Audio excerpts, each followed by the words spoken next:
Hello 9th class, welcome to your on YouTube channel career launcher academy. आइए एक बार फिर से आपका स्वागत है आपके अपने यूट्यूब चैनल जिसका नाम है करियर लाउंसर एकेडमी। स्टूडेंट, आज हम आपकी जो फर्स्ट फॉर्म है जिसका नाम है द रोड नॉट टेकन, जैसा आप स्क्रीन पे देख भी पा रहे हैं, उसको करने वाले हैं। उसके सभी एमसीक्यूज क्वेश्चन को आज हम डिस्कस करेंगे, तो प्लीज़ आइए बिना देरी किए शुरू करते हैं आज के इस वीडियो को। आइए स्टूडेंट्स, अब देख लेते हैं ऑब्जेक्टिव टाइप क्वेश्चन को। आपको पता है कि हम डिस्कस कर चुके हैं कि आपकी जो फर्स्ट फॉर्म है इसका नाम है the road not taken, written by Robert Frost. तो स्टूडेंट्स, इससे जो भी इंपॉर्टेंट आपके एमसीक्यूज बनते हैं, जो भी आपके महत्वपूर्ण क्वेश्चन बनते हैं इस फॉर्म के, जो भी ऑब्जेक्टिव टाइप, तो आज हम उनको डिस्कस करने वाले। तो आइए शुरू करते हैं बिल्कुल पहले क्वेश्चन से। बहुत ही नॉर्मल सा क्वेश्चन है, बहुत ही जर्नल सा क्वेश्चन है जिसको पूछा जा सकता है। Who is the poet of this pome, और आपके ऊपर सामने आपके पास लिखा हुआ है, तो शायद इसमें मुझे नहीं लगता कि इसको कुछ एक्सप्लेन करने की आवश्यकता है। स्टूडेंट्स, आपको इसके पोइट का नाम याद ही करना है, because there is no logic, because it is a fact. और स्टूडेंट, फैक्ट को आपको याद ही करना पड़ता है। तो आपका जो इसका राइट ऑप्शन बनेगा स्टूडेंट, वो बनेगा डी। तो आपका राइट ऑप्शन है स्टूडेंट इसमें डी। जो आपकी ये पोम है जिसका नाम है the road not taken, written by Robert Frost. Student, अब चलते हैं स्टूडेंट क्वेश्चन नंबर सेकंड पर, कि क्वेश्चन नंबर सेकंड हमें क्या बताता है, क्या यहाँ से पूछा गया है। What does the poem speak about, ये कविता किस बारे में बात करती है। स्टूडेंट, आपको पता है जब आप कविता को पढ़ोगे तो यहाँ इस कविता के दो मीनिंग निकलते हैं। एक निकलता है डीपर मीनिंग, आप कह सकते हैं सरफेस लेवल का मीनिंग अलग है और हिडन मीनिंग अलग है। सरफेस लेवल पर अगर देखेंगे तो एक ट्रैवलर है जो एक रास्ते पे जाते जाते एक ऐसी जगह पर पहुंच जाता है जहां पर वो रास्ता दो भागों में बढ़ जाता है और वो असमंजस में पड़ जाता है कि कौन से रास्ते पर चलें। लेकिन स्टूडेंट, यहाँ पर सिर्फ ये जो रास्ता है, जो यह वे है, आपको पता है ये प्रतीक है किसी चीज़ का, जीवन में आने वाले ऐसे मतलब समस्याओं का या ऐसे जगह का जहाँ पर हमें चॉइस करनी पड़ती है। तो स्टूडेंट, आपको देखो ये यहाँ पर हम समझें कि यहाँ पर किस बात पे बात की गई है। तो यहाँ से हमें समझना है स्टूडेंट क्या बात की गई है। About the plight of roads, की हमारे यहाँ पे रोड बहुत गंदे हैं, उनकी दुर्दशा की बात की गई है, ऐसा नहीं है स्टूडेंट्स। अबाउट द पीपल, लोगों के बारे में बात की गई है। अबाउट टू रोड्स, दो रोड्स के बारे में बात की गई है। About the choice made by people, about the choice made by people. अगर स्टूडेंट्स यहाँ पर वैसे इनर मीनिंग की बात करें तो आपको पता है इसका राइट ऑप्शन होगा हमारा डी, क्योंकि हमारे यहाँ पर बात की गई है about the choice made by people, कि लोग किस प्रकार से चॉइस करते हैं और फिर उनको जीवन में आगे उसके परिणाम भुगतने पड़ते हैं। अगर अच्छी चॉइस है तो अच्छे परिणाम निकलेंगे और बुरी चॉइस की है तो उसके बुरे परिणाम निकलते हैं। सो स्टूडेंट, अब चलते हैं क्वेश्चन नंबर 3 पर। What do the road signify in the poem, जो यहाँ पोम है, जो इस पोम के अंदर जो रोड है वो क्या सिग्निफाई करता है, किस चीज़ को संकेत करता है, किसको दिखाता है। द पाथ और चॉइस दैट वाज लेफ्ट और was not chosen to tread. ठीक है स्टूडेंट, यहाँ पर क्या है देखिएगा, द पाथ या pathway on the road side, या रोड साइड क्या है, a road with two turns. देखिए स्टूडेंट, इसमें जो हमारा फर्स्ट ऑप्शन है वही हमारा राइट ऑप्शन है, क्योंकि इस क्वेश्चन में यही दिखाया गया इस पोम के अंदर कि जो रोड है वो किस चीज़ का प्रतीक है, चॉइस का प्रतीक है। जो हमने की या जो चॉइस हमने छोड़ दी या चॉइस हमने कर ली, उसी से हमारे जीवन में आगे क्या आते, परिवर्तन आते हैं। तो स्टूडेंट, आपको यहाँ पर करना है इसकी बात। अब देखते हैं student question number 4। Which thing decides, कौन सी चीज तय करती है अ पर्सन्स फ्यूचर, एक व्यक्ति का भविष्य, अकॉर्डिंग टू दिस पोम। इस कविता के अनुसार कौन सी चीज़ स्टूडेंट जो हमारे भविष्य को तय करती है, और वो आप अच्छी तरह समझ सकते हैं कौन सी चीज़ करती है student. The path one choose to walk, कि वो रास्ता जिस पर एक आदमी चलना क्या करता है, चूज करता है। अब देखिएगा, कुछ बच्चे होते हैं वो आर्ट ले लेते हैं, कुछ बच्चे साइंस लेते हैं, कुछ बच्चे कॉमर्स लेते हैं। तो ये जीवन की चॉइस हैं, और यही क्या है जीवन में परिवर्तन लाती हैं, कि हम जो चॉइस करते हैं आगे जा करके हमारे जीवन पर उनका बहुत गहरा प्रभाव पड़ता है। तो इसका राइट ऑप्शन होगा स्टूडेंट हमारा ए। अब चलते हैं स्टूडेंट क्वेश्चन नंबर 5 पर। क्वेश्चन नंबर 5 को देखते हैं स्टूडेंट क्या पूछा गया है। What is the message of this pome, इस कविता का मैसेज क्या है स्टूडेंट्स, क्या मैसेज, क्या संदेश दिया गया है। B wise while choosing and taking decision, कि हमें बहुत ही बुद्धिमता से मतलब बुद्धिमान रहना चाहिए, बुद्धिमता से काम लेना चाहिए जब हम चॉइस करते हैं या कोई डिसीजन लेते हैं। या टू रोड्स आर कंफ्यूजिंग कि दो रोड कंफ्यूजिंग होते हैं, या road is nothing but pathway, road कुछ नहीं है बस एक क्या है, रास्ता है। तो स्टूडेंट इसका भी राइट ऑप्शन हमारा ए है कि इसमें यही कहा गया कि जब भी हम कोई चॉइस करते हैं तो हमें बड़े ध्यान से उसके परिणाम के बारे सोचना चाहिए कि आने वाले समय में इसके क्या रिजल्ट निकलेंगे, क्योंकि कई बार क्या होता है इतनी देर हो जाती है कि हम वापस लौट करके नहीं आ सकते, हमारे पास पछताने के अलावा और कुछ नहीं बचता। स्टूडेंट आप देखते हैं क्वेश्चन नंबर 5 को। क्वेश्चन नंबर 5 में क्या पूछा गया, what is the message of this pome, इस कविता का मैसेज क्या है, अर्थात इस कविता में क्या संदेश दिया गया है। और स्टूडेंट आपको पता है साफ साफ कि इस कविता में संदेश दिया गया है कि जब भी हमें जीवन में कुछ चूज करना पड़ता है, कोई चॉइस हमें लेनी पड़ती है, तो उसमें हमें बहुत केयरफुल रहना चाहिए ताकि आने वाले समय में हमें किसी प्रकार के दुष्परिणाम ना भुगतने पड़े। तो स्टूडेंट इस क्वेश्चन का जो राइट ऑप्शन होगा वो होगा हमारा ए। तो स्टूडेंट अब चलते हैं क्वेश्चन नंबर 6 पर। Why is the poet asking to be wise while choosing a pathway? कवि क्यों कहता कि हमें बहुत ही बुद्धिमान होना चाहिए, बहुत बुद्धिमता से काम लेना चाहिए जब भी हम कोई पाथवे, कोई रास्ता चुनते हैं। पाथवे मतलब जीवन का रास्ता चुनते हैं, जीवन में आगे बढ़ने का कोई चॉइस का रास्ता चुनते हैं। तो इसलिए क्योंकि स्टूडेंट आपको पता है कि हमारे पास वापस जाने की चॉइस नहीं होती है। एक बार जब हम निर्णय ले लेते हैं तो वापस जाते हुए बहुत सारे नुकसान हमें उठाने पड़ सकते हैं, तो हमें मजबूरन आगे बढ़ना पड़ता है। तो स्टूडेंट इसका राइट ऑप्शन होगा हमारा ए। तो A will be the right option. तो स्टूडेंट आपको इसका ए राइट ऑप्शन कर लेना है। अब चलते हैं स्टूडेंट क्वेश्चन नंबर 7 पर। क्वेश्चन नंबर 7 को देखिए स्टूडेंट क्या पूछा गया है, what does diverse mean. Diverse का मतलब होता है स्टूडेंट मुड़ा होना। इसका मतलब क्या है आपको पता है। जब मीनिंग अगर आपको पता हो तो आपको आसानी से आप आसानी से आप क्या कर देंगे, इसका आंसर दे देंगे। To be separated and taking a different turn, यानी कि जब कोई चीज़ क्या हो जाती है स्टूडेंट, मतलब क्या एक डिफरेंट क्या है, टर्न ले लेती, अलग हो जाती है और क्या हो जाती है फिर वो डिफरेंट टर्न ले लेती है, यानी कि अलग अलग दिशाओं में चली जाती है, तो उसको हम डाइवर्स कहते हैं। आप कई बार सड़क पे जाते हैं स्टूडेंट, आपको ने देखा होगा, आपने बहुत बार देखा होगा कि जब भी सड़क पे कोई काम चल रहा होता तो वहाँ पे लिखा होता डाइवर्जन कि आगे मोड़ है, ठीक है। यानी कि आपको डाइवर्स वहीं से एक मीनिंग है, ये आपको ध्यान रखना है। और टू बी टर्न और टू ब्रेक एंड ऑल। तो स्टूडेंट इसका राइट ऑप्शन है हमारा ए। तो आपको याद रखना है कि इसका मतलब होता है डाइवर्स का मतलब, यानी कि जब कोई चीज़ सेपरेट हो जाती है और अलग से टर्न ले लेती है, दैट इज कॉल्ड डाइवर्स। उसके बाद चलते हैं स्टूडेंट क्वेश्चन नंबर 8 पर। स्टूडेंट आप देखते हैं question number 8। Why was the poet able to travel? Why was the poet able to travel one road on? बस एक ही रोड पे क्यों चल पाया था? आपको पता है student, it is not possible कि हम एक टाइम पे दो रास्तों पे चल पाए, अर्थात ये भी हमारे पास चॉइस नहीं होती कि एक ही टाइम में हम दो तरह की चॉइस चूज कर पाएँ। Because he had to walk alone, क्योंकि उसको अकेला चलना था। Because he had no vehicle, उसके पास कोई व्हीकल नहीं था। Because he was a person, क्योंकि वो एक व्यक्ति था स्टूडेंट। और आपको पता है being a traveller, being a person, single one person, तो it was impossible for him to move on the both. दोनों पर उसके लिए चल पाना क्या था स्टूडेंट, क्या था, इम्पॉसिबल था। तो वो एक टाइम पे हम एक ही चॉइस ले सकते हैं। तो because he was one person, क्योंकि स्टूडेंट वो क्या था, उसके पास क्या था, वो अकेला पर्सन था स्टूडेंट। इसका राइट ऑप्शन होगा सी। आप देखते हैं स्टूडेंट क्वेश्चन नंबर 9 को। What does yellow would mean. Yellow would का मतलब क्या स्टूडेंट, यहाँ पे येलो वुड्स का मतलब क्या दिखेगा, फॉलिंग लीव्स, नीचे गिरते हुए पत्ते, forest with yellow leaves in the autumn season. तो यही है स्टूडेंट, जब भी वुड के बाद एस लग जाता तो वो क्या करता, रिप्रेजेंट करता फॉरेस्ट को।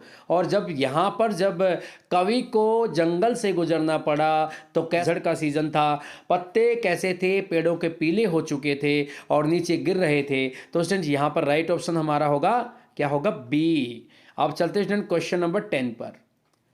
What do yellow woods represent. Yellow woods जो है स्टूडेंट वो क्या, किसको रिप्रेजेंट करते हैं, पीपल को, ठीक है, पोइट्स को, चॉइस को, ओल्डर पीपल को। तो यहाँ पर स्टूडेंट जब क्या है, जैसे बूढ़े होने के बाद, ठीक है, हमें इस संसार से जाना पड़ता है, इसी प्रकार से जो येलो जो वुड्स है वो किसको रिप्रेजेंट कर रहे हैं स्टूडेंट, वो रिप्रेजेंट कर रहे हैं किस चीज़ को, ओल्डर पीपल को, बूढ़े लोगों को, ठीक है।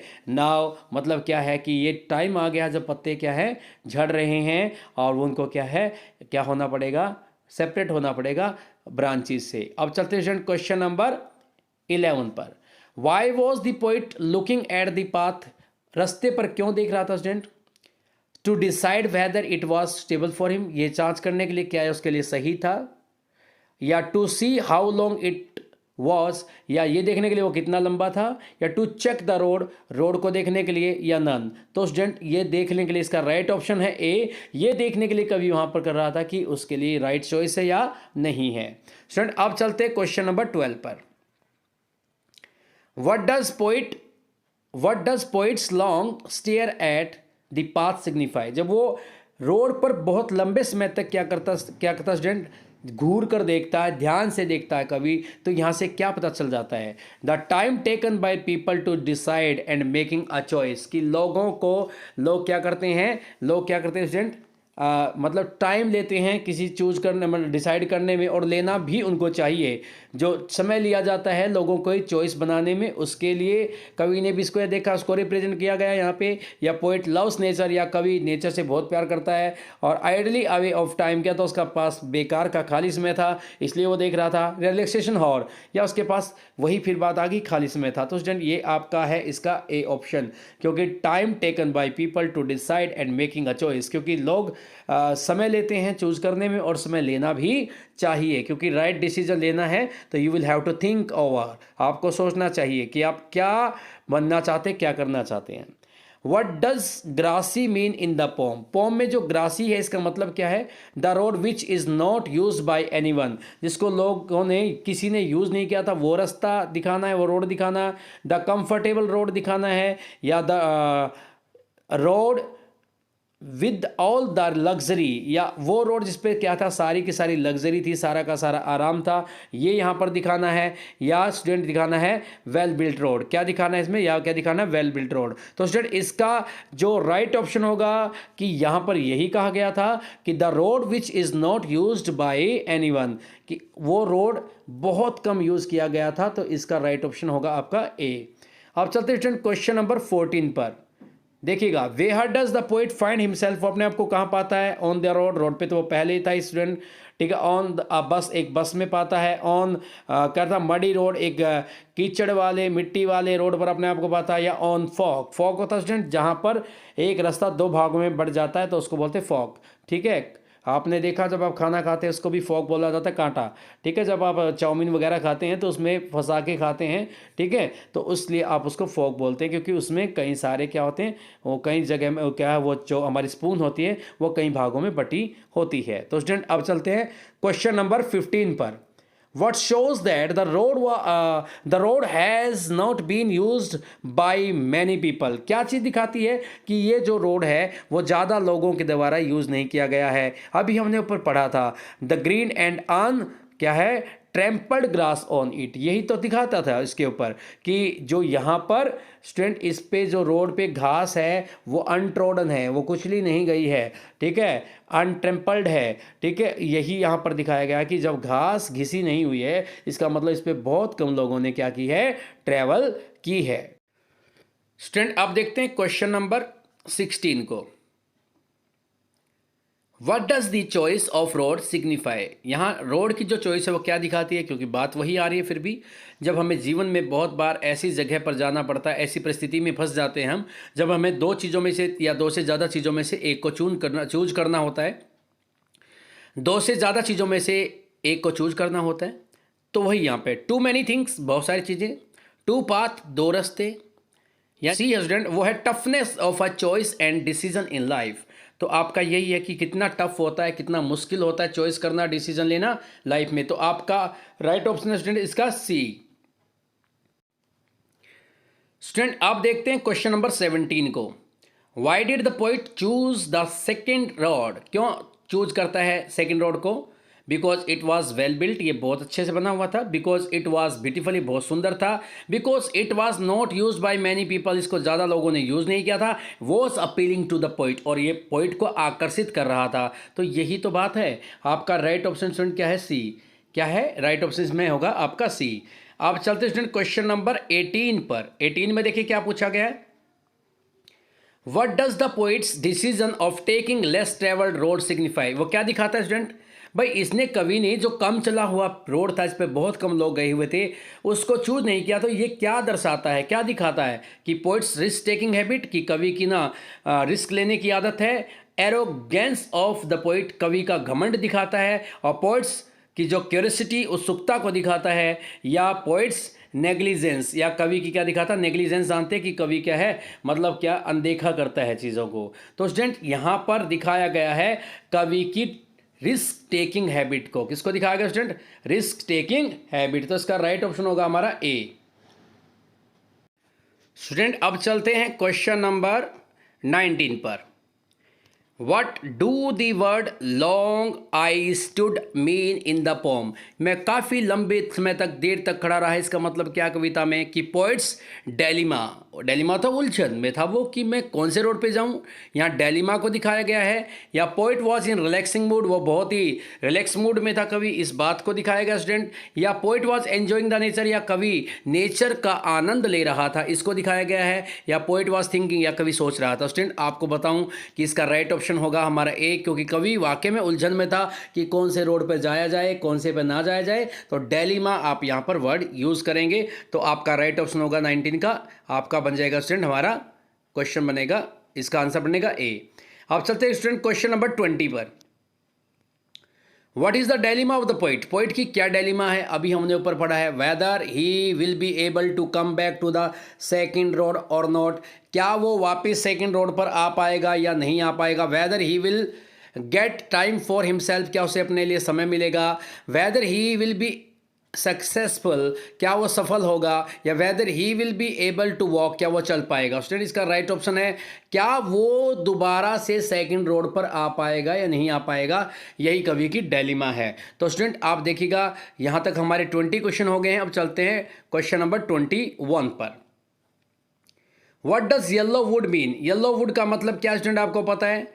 फॉलिंग लीव्स, जो पत्ते गिर रहे वो, या forest with yellow leaves in the autumn season, और wood yellow in colour, none. तो स्टूडेंट आपका राइट ऑप्शन यहाँ पे आपको पता है क्या होगा, वो होगा बी, कि किसको कहा गया है, forest with yellow leaves in the autumn season में जो पत्ते झड़ गए थे, पीले हो गए थे, ठीक है, जिसके कारण से उसको क्या कहा है, यहाँ पर येलो वुड्स कहा गया है। सो डियर स्टूडेंट्स आप देखते हैं क्वेश्चन नंबर 22 को।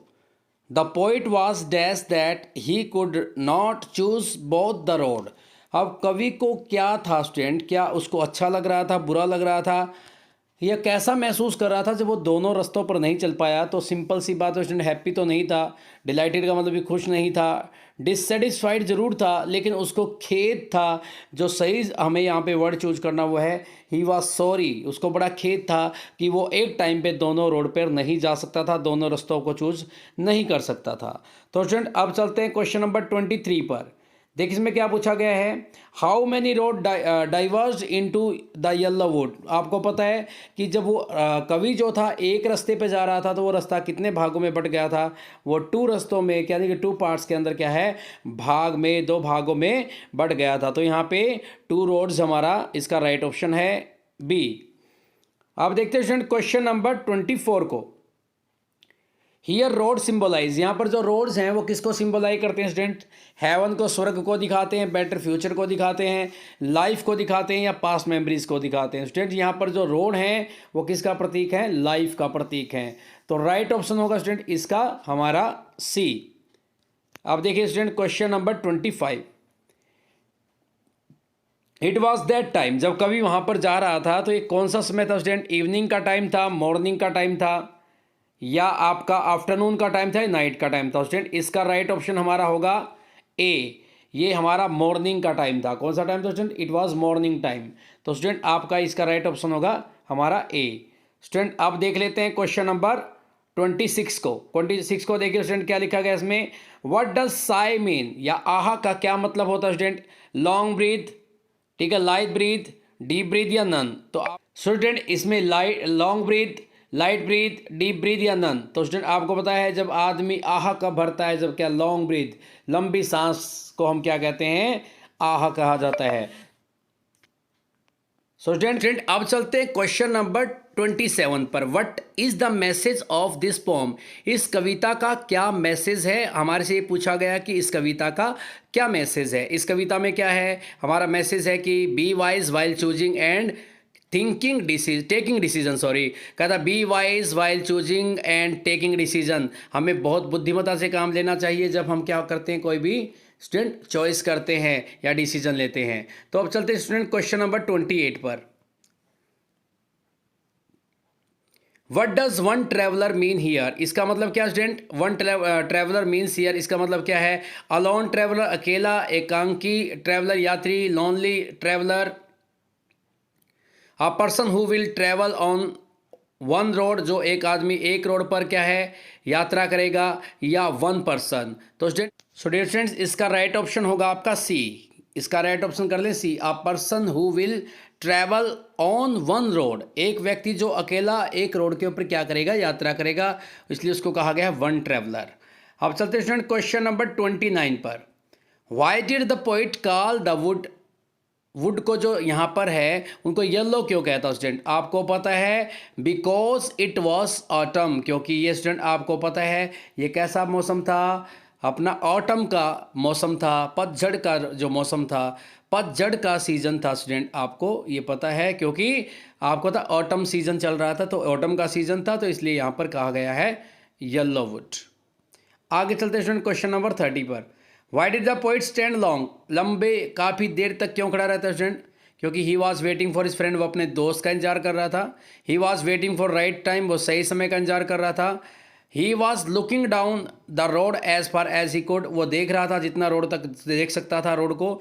और ही वॉज टायर्ड, वो थका हुआ था स्टूडेंट, आपको पता है he was looking down the road as far as he could, पहले वो चॉइस लेने से पहले रोड को देख रहा था जितना उसको देख सकता था। तो स्टूडेंट इस प्रकार से आज के इस वीडियो में हमने जो ये आपकी फॉर्म है इसके सभी इम्पोर्टेंट जो MCQs है उनको डिस्कस किया है। और स्टूडेंट मुझे उम्मीद है कि आपको सारे समझ में भी आए होंगे और आपको इन सभी MCQs का अपने आने वाली परीक्षाओं में, आने वाले एग्जाम में आपको लाभ मिलेगा। आपने इस वीडियो को ध्यान से देखा, सुना, धन्यवाद।